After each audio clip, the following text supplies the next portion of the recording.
much. Wrong city. Thanks everyone for coming along. So I'm going to try and sort of dive into a bit more detail and talk around some of the issues I covered in the plenary today. You know, we kind of got into this area of strategic foresight and CSIRO for me around 2009 was when we started working on this stuff. I was sat down in a cafe in Canberra, and I remember the cafe was called Du Jour, which translates French to English as trend of the day. And this is where we started to do the thinking on global megatrends. We initially wanted to get a view of what the next 10 years plus looked like for CSIRO. So a lot of what we start working on in CSIRO doesn't work out the way we expected. You know, a portfolio of 100 projects, I'd say most of them fail to achieve what we want. A handful do very well. Then one at the very top end of the portfolio is Wi-Fi, which is probably Australia's most significant invention, and was actually a bunch of radio astronomers in CSIRO in the 80s trying to work out, 70s and 80s actually, trying to work out how to correct for radio signals and find out where black holes were.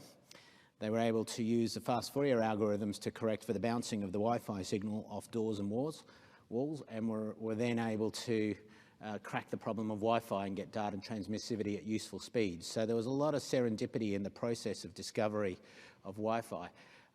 And it means we've got to have this long-term view of the future to be able to handle such a high-risk portfolio. So we kicked off this field of strategic foresight, of long-range thinking about plausible futures, and that's where my career has been. And this is, a lot of it is applied to digital. So we've been asked to look into the future of blockchain and distributed ledger technologies. As we said this morning, our big project on at the moment is working out Australia's artificial intelligence future, both in terms of a roadmap, where does industry go with it, what is the tech going to be capable of. So we've had all the meetings of our best scientists to work out what the current capability looks like across 12 different categories of application of AI. And then we stretch out to the year 2030 and we will look at what future tech capability looks like. In this talk I want to start out a little bit around what is the field of strategic foresight. This is from a meeting I was at in Paris last year in the OECD. I'm part of the OECD Global Foresight Community. We meet, which is an unfortunate acronym, GFC. We meet in Paris every year to talk about techniques of strategic foresight, what we're seeing, where it's headed. But it is quite interesting to see, that's the Director General of the OECD talking to us there, about the extent to which these sorts of techniques are being picked up because of the way technology is changing the landscape so quickly on so many fronts.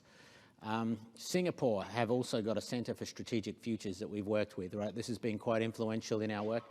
Singapore have done an awesome job looking out into the future. They built a shipping port before Asia knew it needed one and an airport before Asia knew it needed one. And both these developments have been core to the why Singapore's GDP has grown so quickly, and it is a wealthy, stable centre of economic activity.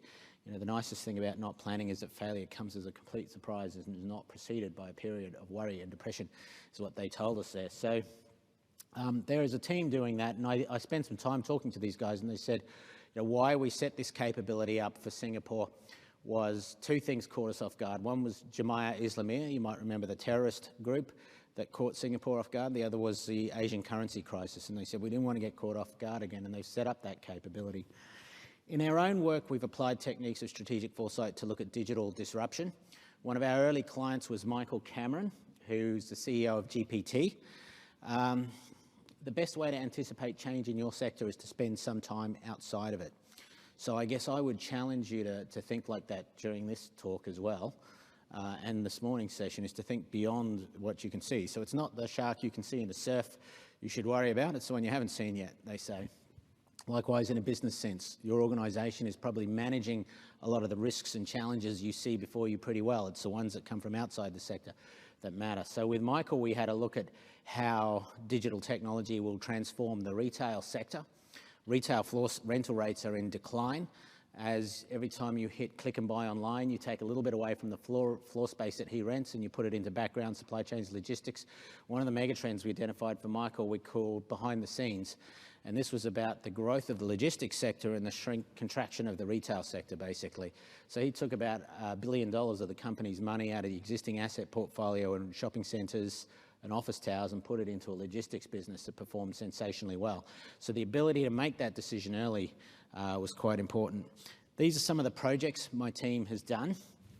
So I wonder if I got a laser pointer on here. I don't know, it doesn't matter. So look, a lot of our work is in Asia. We've made 2 appointments in Hanoi. I'm just back from Hanoi, where they had a huge Industry 4.0 summit at one of the sort of 6-star hotels in Hanoi, which are starting to develop. Incredible amount of digital technology capability there, and that is sort of a wake-up call for Australia too. The software engineering and coding skills in the Vietnamese economy are incredible, really high level, and they're so hungry to develop that industry. The future of work one that was mentioned today was probably there up there at the top right that we did a lot on. There's a GPT one, Future of Australian Sport, that was actually the first of the foresight studies we picked up, where we applied our techniques to look at sporting futures for Australia, and that was really quite interesting. I remember the debates inside the Australian Institute of Sport about where we strategically allocate our money, and we mostly do swimming, but because that's what we do as Australia, but we're finding it harder and harder to beat China, whereas skateboarding hasn't made it on the Olympics yet, but is likely to do so. As BMX got on the Olympics in 2008, these sort of edge sports are finding their way in. And the argument was to invest there because it's us, US and Brazil, and then a big drop to everywhere else in the world. So it's an interesting sort of analogy that has cut across a lot of our work, actually, is we're often looking for the skateboarding type opportunity that isn't here yet. And that was covered in that study. I might keep moving through. The process we do on strategic foresight is we start out by trying to look at the current profile of the industry or sector we're examining. We then drop into a trends analysis, geopolitical, economic, environment, social, technological, sometimes legal as well. Screen, classify, validate, prioritize, bring them together into either megatrends, scenarios, or risks. So a megatrend is a gradual trajectory of change that takes us to somewhere new. The scenario is how things play out to the future, and the risk is the sudden shock, which puts things in a different space. And then we're crafting a narrative about the future. So much of the work of my team is really about looking at all the technology and then writing a story that allows others to use that across a diverse industry sector to make decisions and smarter choices. Strategic foresight is all about decision making. You know, what we do is about trying to help someone make a wiser choice somewhere. So the megatrends concept, which I want to talk digital megatrends with you in a second, trying to go into some depth of what we discussed this morning. The megatrends are these trajectories of change, and if you can think of the amount of certainty we got as inversely proportional to the diameter of the circle on that cone. So as we go out into the future, we get less certain. And then the megatrends are the forces taking us there, and then we have the scenario space to talk about what plausible futures happen. And when we generate a set of scenarios for the future, we often build a model like this. So if we're talking about how digital technology affects the workplace health and safety environment, we would look at current strategies, and then we'd put in things like automation, the gig economy, does it continue to work, until we have a strategy that is resilient under multiple plausible futures. Why do we do this sort of work? We simplify a much more complex reality, which is the future. All models are wrong, some are useful, so all the models of the future we create are wrong, but they have use in terms of helping people make decisions. Combine numbers and narratives to tell a story. Challenges current thinking without disengaging decision makers. A shared narrative that enables negotiation and collaboration, which is really important across an industry. Trends must clear 2 hurdles, evidence and relevance, and that's the case for all of our work. Prove to me it can happen and prove to me it matters. And then structured process is great, but sometimes we go freestyle in what we do. That's my team so far. It's actually, I need to update that because we now have 15 people. I've got to add 3 more people have joined the team since I did the slides. So that was about a couple of months ago. We've grown from 3 to 15 people. We're based in Brisbane at Fortitude Valley, and I think we'll continue to grow. So tomorrow is, I'm doing another talk at Data 61 Live, our big technology conference, which we held in Sydney, Melbourne, and now we're doing in Brisbane. And the Brisbane one will have 1,600 people registered, which makes it the biggest so far, and I think it's on a pretty good growth trajectory. And we're going to be talking about this digital megatrend slide. So this is taking all those techniques of strategic foresight, all of the projects that I've talked about, to try and give Australia a view of the next 10 years of digital disruption. Not just workforce, but every aspect of digital. So the first one we talk about is intelligent machines, and I've covered a fair bit of that already in the discussions that we've had. Then I go on to digital dividends, the extent to which digital technology is going to increase the efficiency of industry. And in the safety space, automation has this incredible opportunity to increase safety. Data-driven, as all our organisations become data science organisations. Burning platforms is the revolution of platform-based models in the economy. And online burnout and reality bites. So online burnout is the downside of digital that we're having to deal with: cybercrime, privacy breaches, fake news. And reality bites is the last thought about the human experience in this digital future that we actually want. So I'm going to jump into these megatrends, but why a Venn circle diagram? Right, so I'd say we had a holiday in North Island, New Zealand recently as a family, and I use these 3 megatrends here put together about strategic responses to these plausible futures. So we can bring 2 of those circles together and we can have a strategic response there of using serviettes near the water. We can do that. We can bring ice cream and car trip together, take normal care with adults. Children and car trip work, but when we bring all 3 together in our family, we have not yet found a technique that avoids a sticky mess.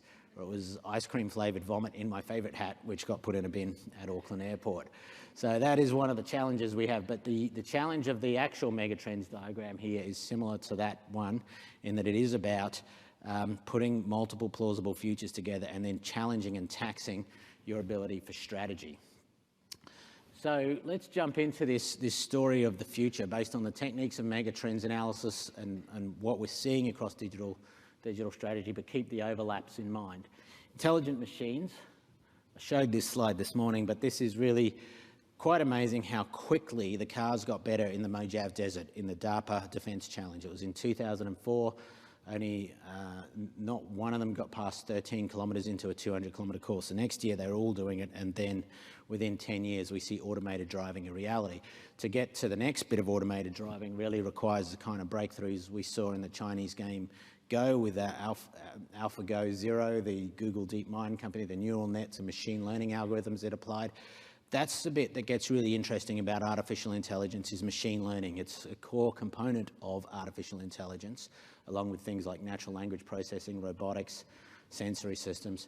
But machine learning is the ability of the machine to learn without explicit guidance from a human being, and that's what the company DeepMind with its program AlphaGo managed to achieve.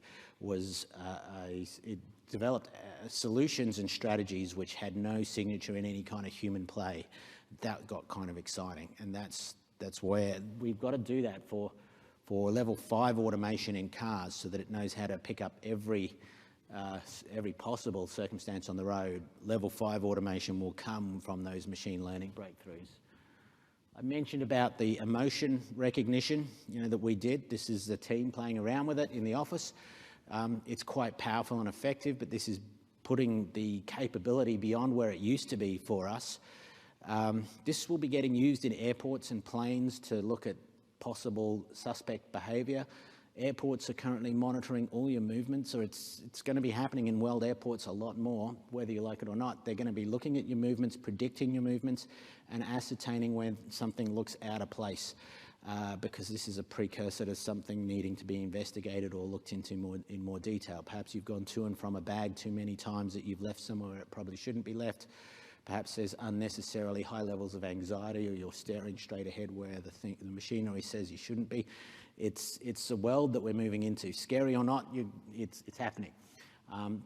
Incredibly powerful for good use as well. And this is also the case I gave before of robotics getting into the legal sector to make judgments. Now, I don't think they replace lawyers, but they inform lawyers. Although, say for example, I met the financial ombudsman of the United Kingdom when she was here for a conference of ombudsmen last year.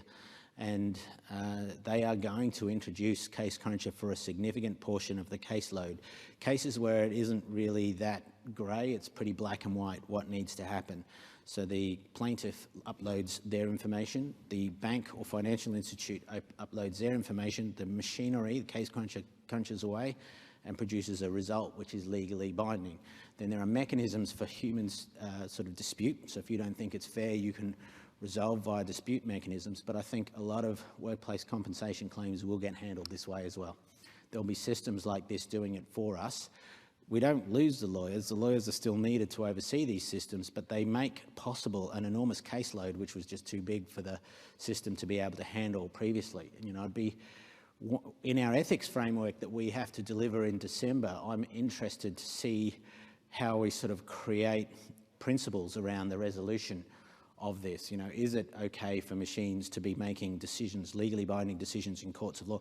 When it was used in sentencing decisions in the United States to inform sentencing decisions, the initial algorithms had a pretty bad bias against black males, because the last 30 years of cases have in that data set a whole lot of bias against black males, and all the machinery did was learn those biases, build that into itself, and was going to reapply them. So one of our principles is, if these machines are going to get used to make judgments, they are judgments better than human judgments, or they don't just rely on the historic data set. They've got to respond to higher level principles about right and wrong.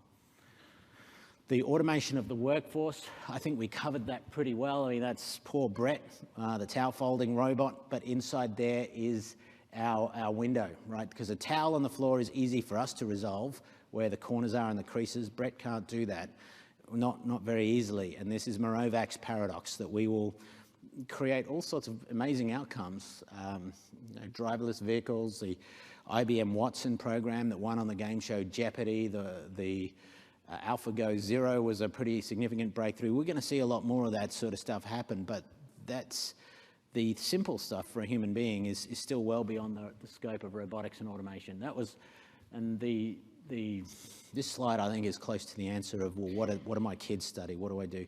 To reiterate this point, you know, learn to race with the machine, not against it. It is, if you're doing the rules-based repetitive red line job, it is smarter, faster, better, cheaper, more efficient than what you are, and you want to get out of that space as quick as you can. And they're probably the bits of your job you don't like. Like the bit of my job I don't like most is probably credit card acquittals, where we have to go through all our credit card receipts, put them up on the system, put an explanation what each one was about. The system can automate that and should automate it. It could do it a lot quicker. I'm going to jump into some of the ones we haven't covered so much. World economies are in a productivity slump. Productivity is a ratio of inputs to outputs, a really important metric.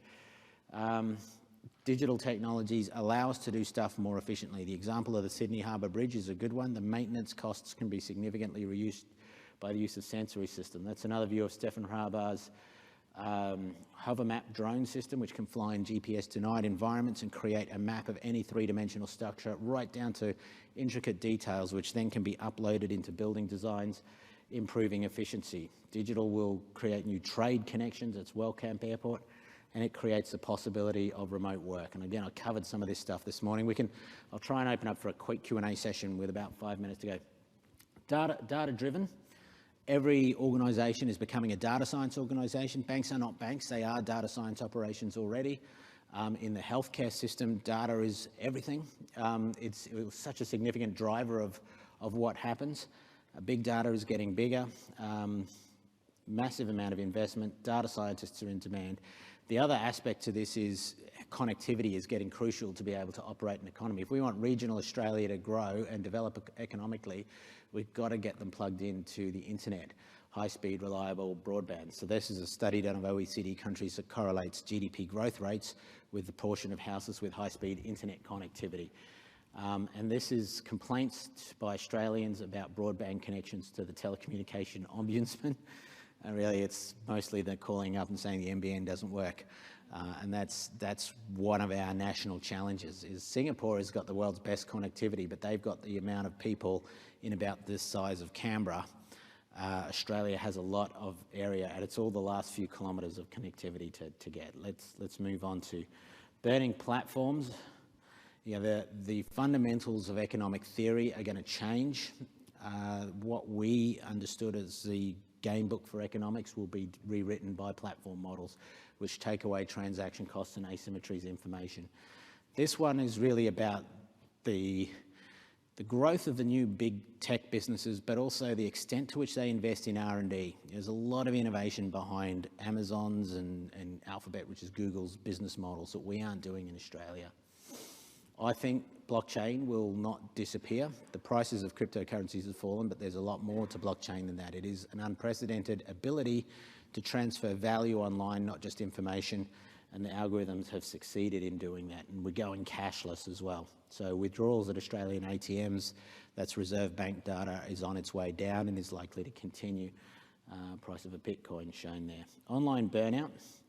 Approximately 1 in 5, 20% of young people in Australia under 18 experienced online bullying, and that's a new huge challenge for parents and the school systems to start to respond to this new threat.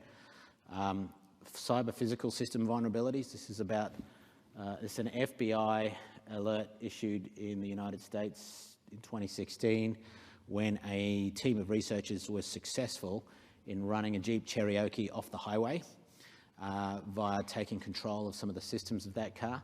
They then released this warning for certain types of systems could be controlled by an attacker. But as all of our city infrastructure gets plugged in online, this is going to become a greater risk. Techlash is another phenomenon I think we can point towards.